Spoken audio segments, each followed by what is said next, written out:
Caribbean മേഖലയിൽ America ഒരു അപ്രഖ്യാപിത യുദ്ധം നടത്തുന്നുവെന്നാണ് വെനസ്വേലയുടെ ആരോപണം.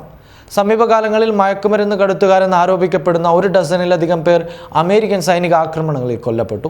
ഈ സംഭവങ്ങളെക്കുറിച്ച് ഐക്യരാഷ്ട്രസഭ അന്വേഷണം നടത്തണമെന്ന് വെനസ്വേല ആവശ്യപ്പെടുന്നു. കാരഗാസിൻ്റെ ഈ ആവശ്യം അന്താരാഷ്ട്ര ശ്രദ്ധ നേടിയിരിക്കുകയാണ്. വെനസ്വേലയുടെ തീരത്തുള്ള അന്താരാഷ്ട്ര ജലാശയങ്ങളിൽ അമേരിക്ക യുദ്ധക്കപ്പലുകൾ വിന്യസിച്ചിരിക്കുന്നു. പ്യൂർട്ടോറിക്കയിൽ നിന്നുള്ള F-35 യുദ്ധവിമാനങ്ങളുടെ പിന്തുണയോടെയാണ് ഈ നീക്കം. വെനസ്വേലൻ പ്രതിരോധ മന്ത്രി വ്ളാഡിമിർ പാഡ്രിനോ ലോപ്പസ് ഇതിനെ അപ്രഖ്യാപിത യുദ്ധമെന്നാണ് വിശേഷിപ്പിക്കുന്നത്. മയക്കുമരുന്ന് കടത്തുകാരായാലും അല്ലെങ്കിലും പ്രതിരോധിക്കാനുള്ള അവകാശമില്ലാതെ ആളുകളെ വധിക്കുകയാണ്. ഇത് മനുഷ്യാവകാശ ലംഘനമാണ്. വെനസ്വേലൻ വിദേശകാര്യമന്ത്രി ഇവാൽ ഗിൽ UN സുരക്ഷാ കൗൺസിലിനോട് ഈ ആക്രമണങ്ങൾ അന്വേഷിക്കണമെന്ന് ആവശ്യപ്പെട്ടിട്ടുണ്ട്.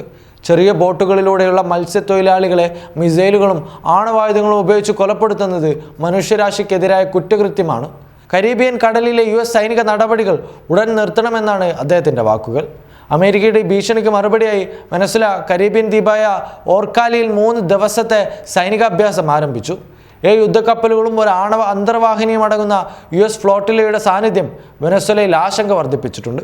കഴിഞ്ഞ വാരാന്ത്യത്തിൽ ഒരു വെനസ്വേലൻ മത്സ്യബന്ധന കപ്പൽ US തടഞ്ഞു നിർത്തി 8 മണിക്കൂർ തടവിലാക്കിയ സംഭവം ഈ പ്രതിസന്ധിയെ കൂടുതൽ സങ്കീർണമാക്കുകയാണ്. വെനസ്വേലൻ പ്രസിഡന്റ് നിക്കോളാസ് മഡൂറോ അമേരിക്കയുടെ നീക്കങ്ങളെ സാമ്രാജ്യത്വ പദ്ധതി എന്നാണ് വിശേഷിപ്പിക്കുന്നത്. അമേരിക്ക ഭരണമാറ്റം ആസൂത്രണം ചെയ്യുകയാണ്, ഞങ്ങളുടെ എണ്ണ മോഷ്ടിക്കാനാണ് അവർ വരുന്നതെന്നാണ് മഡൂറോയുടെ ആരോപണം. മയക്കുമരുന്ന് കടത്തിന്റെ പേര് പറഞ്ഞ് മഡൂറോയുടെ തലക്ക് $50 മില്യൺ വിലയിട്ടിരുന്ന US വെനസ്വേലയെ അസ്ഥിരപ്പെടുത്താൻ ശ്രമിക്കുന്നുവെന്നും മഡൂറോ ആവർത്തിക്കുന്നു. സ്വയം പ്രതിരോധിക്കാനുള്ള നിയമപരമായ അവകാശം ഞങ്ങൾ ഉപയോഗിക്കുമെന്നും അദ്ദേഹം പ്രഖ്യാപിച്ചിട്ടുണ്ട്. അന്താരാഷ്ട്ര ജലാശയങ്ങളിലെ US ആക്രമണങ്ങളുടെ നിയമസാധുത ചോദ്യം ചെയ്യപ്പെടുകയാണ് ഇപ്പോൾ.